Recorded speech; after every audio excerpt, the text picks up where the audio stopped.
Hi students, how are you? Myself Obik Roy from the Mathematics Icon channel, your mathematics teacher. So today we will discuss some questions from the three-dimensional geometry, straight line in space. And so far I remember that in the last lecture we had discussed 11.2 exercise NCERT, and we had solved different questions from the straight line in space. Okay.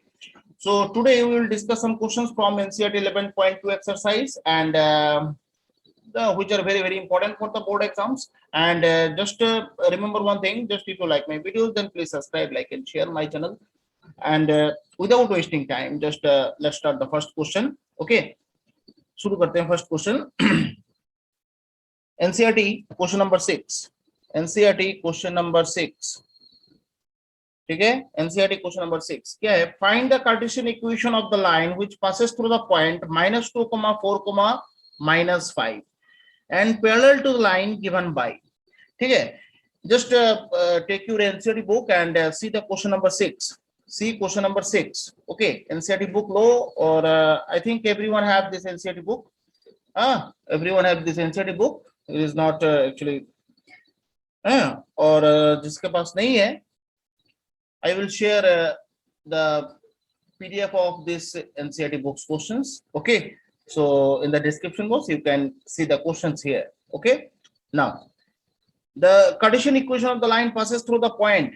A Cartesian equation है that you need to find the Cartesian equation of a straight line which passes through a particular point and parallel to the another line. Okay, so at first we need to assume, हम लोग को पहले assume करना है कि straight line का equation होगा क्या actually.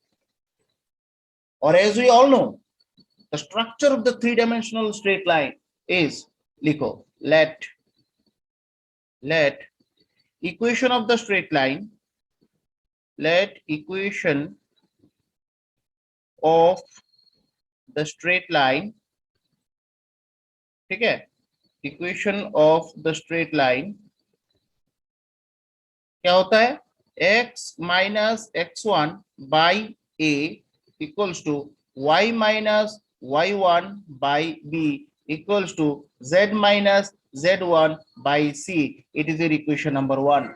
ठीक है. Now according to the question, ये जो लाइन है, it is this required line passing through one point.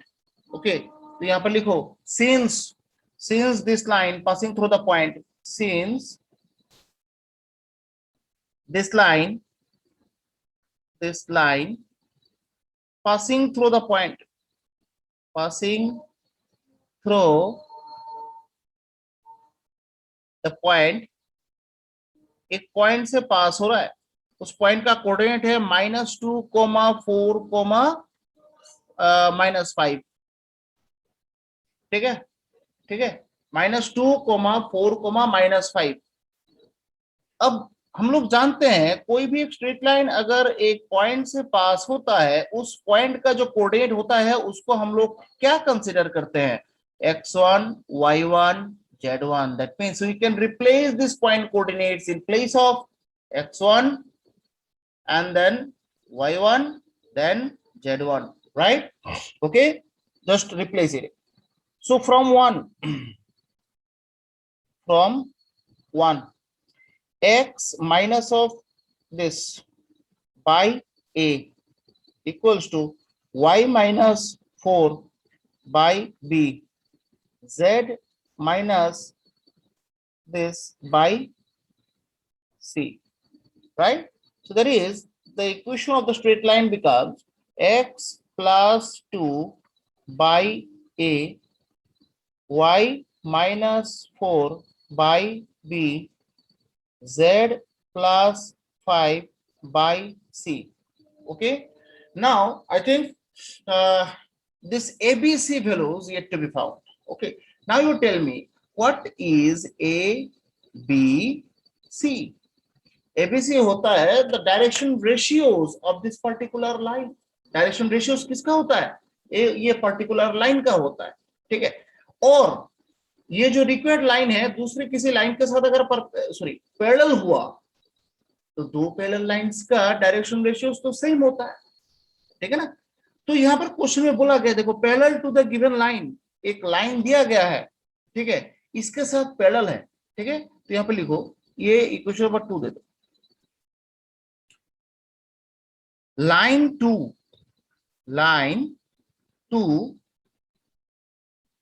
parallel to given line, ठीक है, पैरेलल टू गिवन लाइन। क्या है गिवन लाइन? x प्लस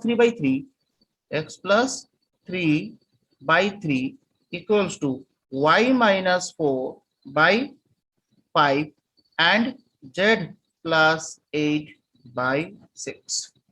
ठीक है, तो अगर ये दोनों लाइन पैरेलल हुआ, दैट मीन्स ये लाइन और ये लाइन पैरेलल है, this two lines are parallel, that means a का वैल्यू 3, b का वैल्यू 5, C का value 6. So can I replace it? Because they are parallel. So equation of required line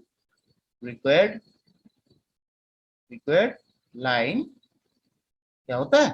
x plus 2 by a के जगह क्या आएगा?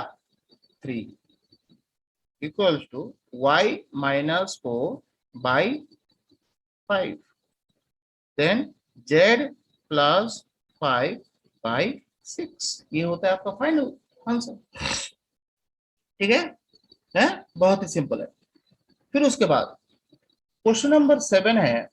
Question number 7 एक equation दिया गया है। क्वेश्चन है the Cartesian equation of a straight line. ठीक है, एक इक्वेशन दिया गया है कार्टेशियन फॉर्म में स्ट्रेट लाइन का, उसको आप वेक्टर फॉर्म में कन्वर्ट करेंगे। ठीक है, तो कार्टेशियन इक्वेशन जो है ना, cartesian form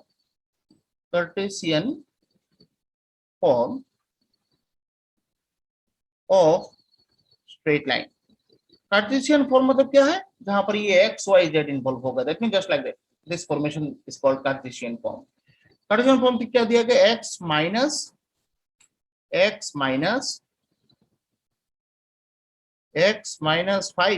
5/3, then y plus 4/7, then z minus 6/2। ठीक है, ये है cartesian form. Now you need to convert this cartesian form to the vector form, right? Vector form में कन्वर्ट करना है। कैसे करेंगे वेक्टर फॉर्म में कन्वर्ट? वेक्टर फॉर्म में कैसे कन्वर्ट करेंगे? यहां पर देखो, हियर x1 कितना होता है भाई? 5, y1 कितना होता है? -4, z1 कितना होता है? 6, a कितना होता है यहाँ पर? 3, b कितना होता है? 7 और c कितना होता है? 2। भाई ये सब क्या है? ये सब क्या है? कहां से लिखा है मैंने? जैसे एक नॉर्मल स्ट्रेट लाइन का स्ट्रक्चर क्या होता है? x माइनस, देखो स्ट्रक्चर लिखा हो यहाँ पर, x minus x1, y minus y1, z minus z1. Just try to rearrange this equation into this form. You can see x minus x1, यहाँ पर x1 की जगह क्या है? 5 है।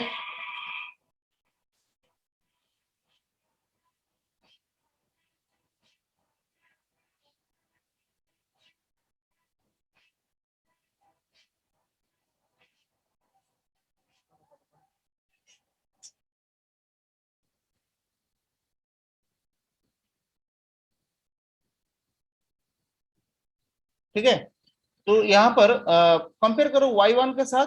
देखो y माइनस y1, बीच में तो यहाँ पर ये है, प्लस है, उसको हम लोग कैसे रीअरेंज कर सकते हैं? इसको हम लोग ऐसे लिख सकते हैं ना, y माइनस ऑफ -4, तो y1 की जगह क्या आ रहा है? -4 आ रहा है ना। फिर z माइनस z1, देखो 6 आ रहा है, z1 का वैल्यू 6 आ रहा है, और एबीसी 372। ठीक है, अच्छा, तो यहां पर मुझे पॉइंट भी पता हो गया और डायरेक्शन रेशियोज भी पता है। ठीक है, अब अगर मुझे पॉइंट पता हो, इसका वेक्टर फॉर्मेशन क्या होगा? ए वेक्टर, किसी भी पॉइंट का वेक्टर फॉर्मेशन को कैसे डिनोट किया जाता है? A vector. A vector equals to 5 i cap plus -4 j cap, ठीक है, प्लस 6 k कैप। ठीक है, ये किसी भी पॉइंट का पोजीशन वेक्टर आप ऐसे लिख देंगे, मतलब that was discussed also. Okay, how can you find this position vector of any point? ठीक है, कोई भी पॉइंट कोऑर्डिनेट अगर गिवन हो उसको उसके साथ आई जे के को लगा दो, मिल जाएगा तुम्हें पोजीशन वेक्टर, वेक्टर फॉर्म में मिल जाएगा। ठीक है, और ये तो गया पॉइंट का। अब डायरेक्शन रेशियोज लेके जो है ना उसको किससे डिनोट किया जाता है, बी वेक्टर। ठीक है ना, बी वेक्टर। अब क्या होता है देखो, ये है डायरेक्शन रेशियोज, तो क्या होगा 3 आई कैप प्लस 7 जे कैप प्लस 2 के कैप। देखो ए वेक्टर भी पता हो गया, बी वेक्टर भी पता हो गया। Now you can use this vectors to the vector form of the straight line. ठीक है, एक स्ट्रेट लाइन का वेक्टर फॉर्म क्या होता है, वेक्टर फॉर्म क्या होता है, बोलो तो, एक स्ट्रेट लाइन का वेक्टर फॉर्म क्या होता है, जब एक पॉइंट पता हो और डायरेक्शन रेशियोस पता हो तो वेक्टर फॉर्म क्या होता है, बोलो। So vector form, so vector form है ये देखो, R vector equals to A vector plus lambda B vector, याद है। तो आर वेक्टर, ए वेक्टर की जगह ए vector बिठाओ, 5i minus 4j 6k, दो ब्रैकेट प्लस लेमडा, फिर बी की जगह B 3i plus 7j plus 2k। अब कैप तो हर एक के ऊपर आएगा। ठीक है, ये है final conversion. Okay, so this is the way how can you, that means by which you can convert any Cartesian form of a straight line to the vector form of the straight line.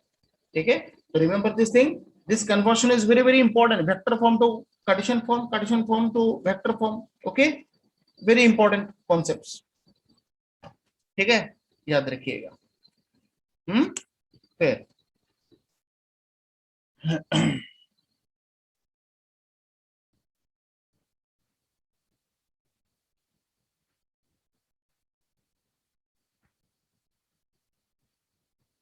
फिर उसके बाद question number 9, question number 9 NCERT question number 9। Question है find the vector in the Cartesian equations of the line which passes through the point 3, -2, 5 and 3, -2, 6।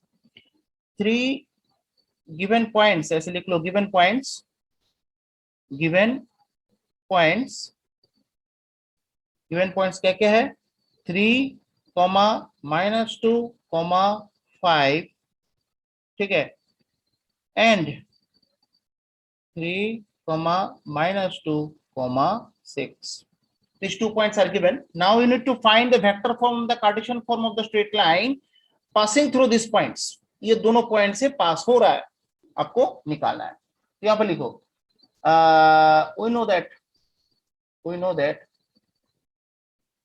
we know that equation of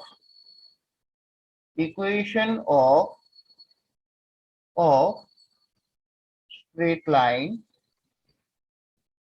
passing through, कोई भी दो point से पास होता है, passing through, ये formula हम लोगों ने लिखा है, थ्योरी हम लोगों ने लिखा है, passing through x1 y1 z1 and x2 y2 z2, ये दो पॉइंट से पास होता है, ये क्या होता है, x minus x1 by x2 minus x1, then y minus y1 by y2 minus y1, then z minus z1 by z2 minus z1। अब इसके जगह, हर एक के जगह वैल्यू बिठाओ, x माइनस x1 आपको पता है ये x1 y1 z1 है और ये x2 y2 z2 है। बहुत ही सिंपल क्वेश्चन है ये सब। ठीक है, आप मतलब हर कोई जो है ना 3D, just everyone is to be very much scared about this three-dimensional geometry, but can you see any kind of tough things in this three-dimensional geometry? Huh? So actually this three-dimensional geometry part is not the tough chapter. Just you need to remember the concepts, only the concepts. Everywhere these concepts are there. ठीक है. So just you need to know the concepts, each and every concept, each and every steps. That means by which you can solve different questions. ठीक है. तो आपको just ये सब याद रखना है और कुछ नहीं. x minus x1 that means x minus 3 by x2 minus x1 that means यहाँ पर तो by 3 minus 3 आएगा, है कि नहीं.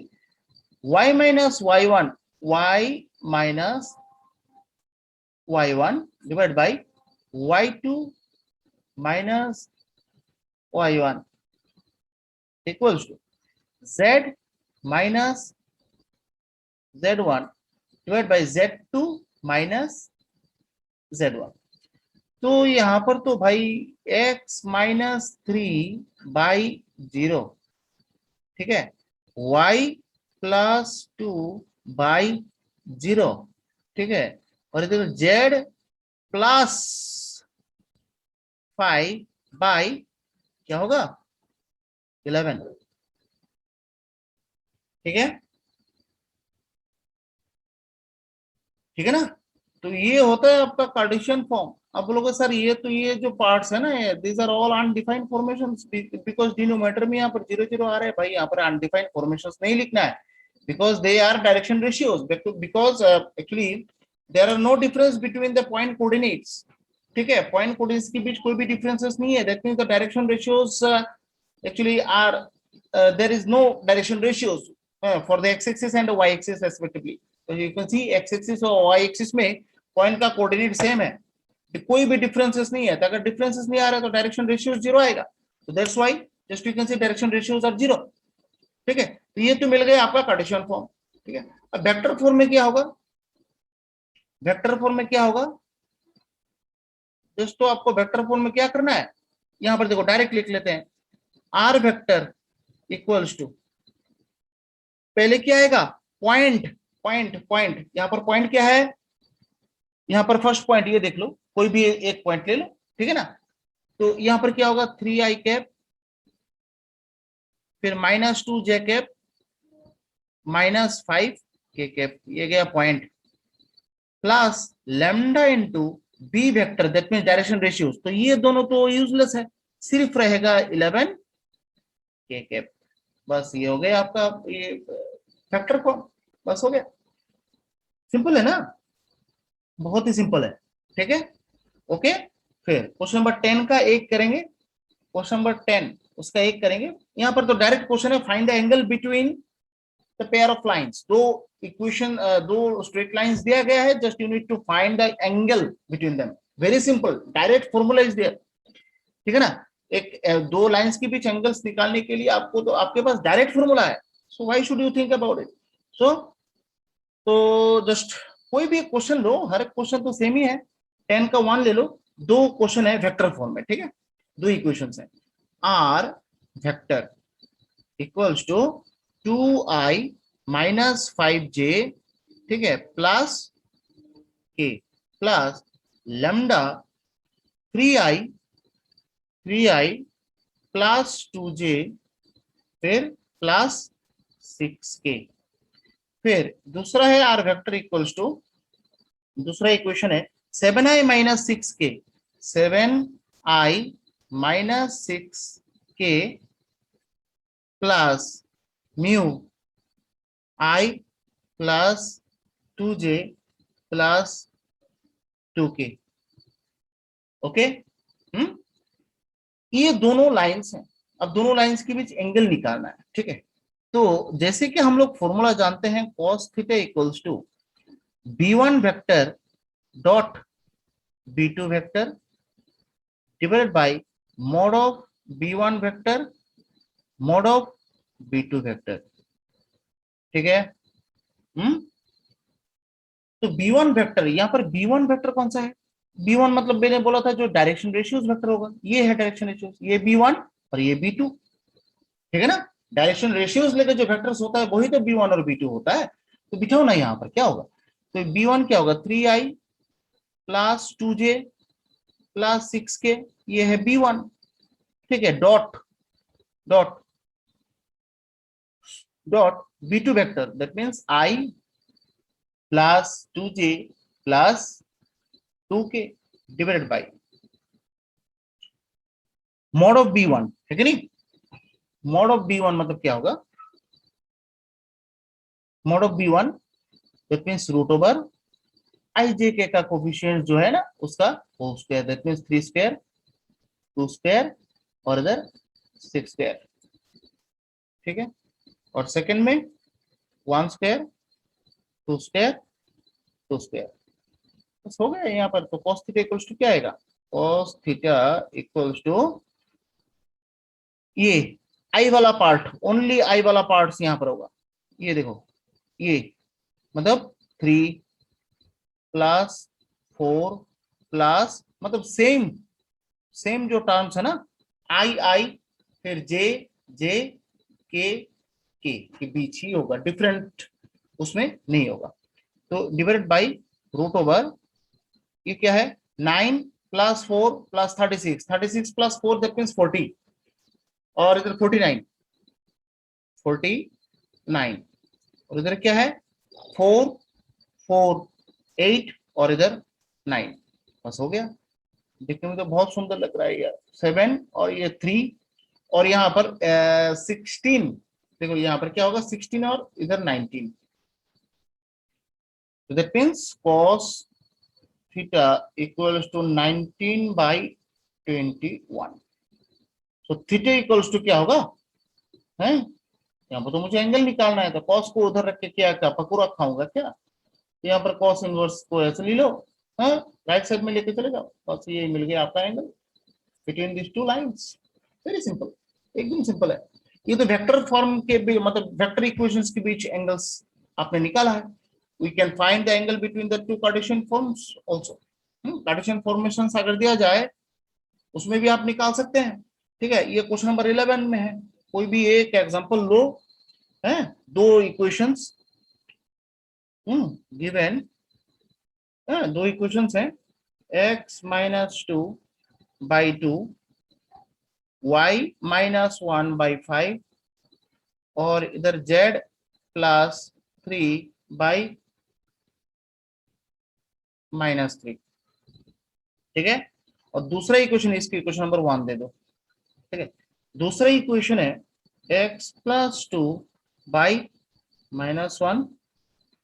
y-4/8 और z-5/4, सॉरी 4, ये इक्वेशन नंबर 2। तो डायरेक्शन रेशियोज ही चाहिए तुम्हें एंगल्स निकालने के लिए, तो यहाँ पर लिख लो हियर हियर डायरेक्शन रेशियोज इसका फर्स्ट लाइन का, ठीक है। 1 डायरेक्शन रेशियोज क्या क्या होगा 2 5 और ये -3 है क्या, यस -3 है ये, ठीक है -3, so that means इसको आप A1 कंसीडर कर सकते हैं, इसको आप B1 कंसीडर कर सकते हैं, इसको आप C1 कंसीडर कर सकते हैं। ऐसे ही डायरेक्शन रेशियोज ऑफ लाइन 2 ठीक है ना, उसका डायरेक्शन रेशियो क्या होगा -1 8 एंड 4, दैट मींस ये आपका है A2, ये आपका है B2, ये आपका है C2। सो एंगल निकालने का फॉर्मूला आप देखिए क्या होता है, formula cos theta equals to A1 A2 plus B1 B2 plus C1 C2 divided by थोड़ा देखिए, हाँ फॉर्मूला तो लिखा हुआ है already, A1 square plus B1 square plus C1 square और इधर root A2 square plus B2 square plus C2 square, दिखा दो वैल्यूज, cos थीटा का वैल्यू आराम से मिल जाएगा, cos थीटा इक्वल्स टू तो A1 A2 दैट मींस क्या होगा, बस बिठाओ, ये देखो 2 into -1 that is -2 plus B1 B2 that means 5 into क्या होता है 8 दैट मींस 40, ठीक है। फिर -3 into 4 that means -12 divided by root over A1 B1 C1 ना, so that means 2 square 5 square और इधर -3 होल स्क्वायर। अब इधर क्या है, -1 होल स्क्वायर 8 स्क्वायर 4 स्क्वायर। तो cos theta equals to minus, अच्छा यहाँ पर क्या होगा, -14, -14, ठीक है ना, -2 और -12 -14। अब 40 से इधर 26, ठीक है, 26 ऊपर होगा 26 और नीचे क्या है, देखो यहाँ पर कि 4 और इधर 9, 9 4 9 और इधर 4 13 और इधर है 25, 25 प्लस 13 38। इधर क्या होगा 1, फिर उसके बाद ये क्या है, ये तो 4 स्क्वायर है, that mean 16, 64 plus 16 that is 80 और इधर 81, ठीक है। हम्म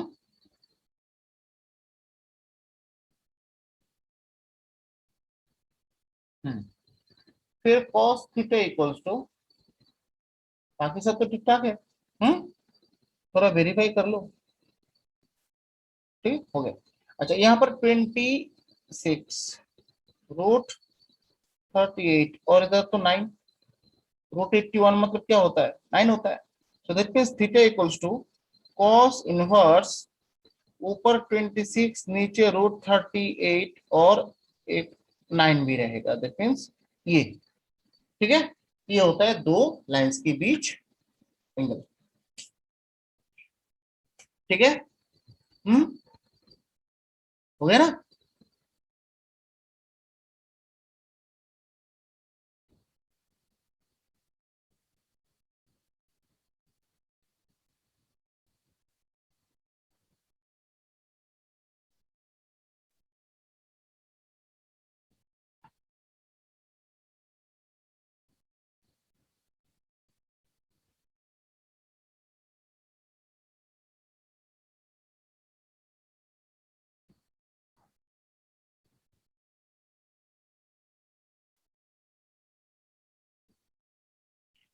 ठीक है, क्वेश्चन नंबर 11 तक, that means your homework will be to complete all the questions up to 11, question number 11 NCERT 11.2 exercise. Okay, so just if you will face any problem, if you will face any actually hurdle, then you can discuss with me. Okay, so milte hain next lecture mein, till then stay safe, stay healthy, and if you like my videos then please subscribe, like and share my channel. Thank you very much for joining my classes. Bye and Jai Hind.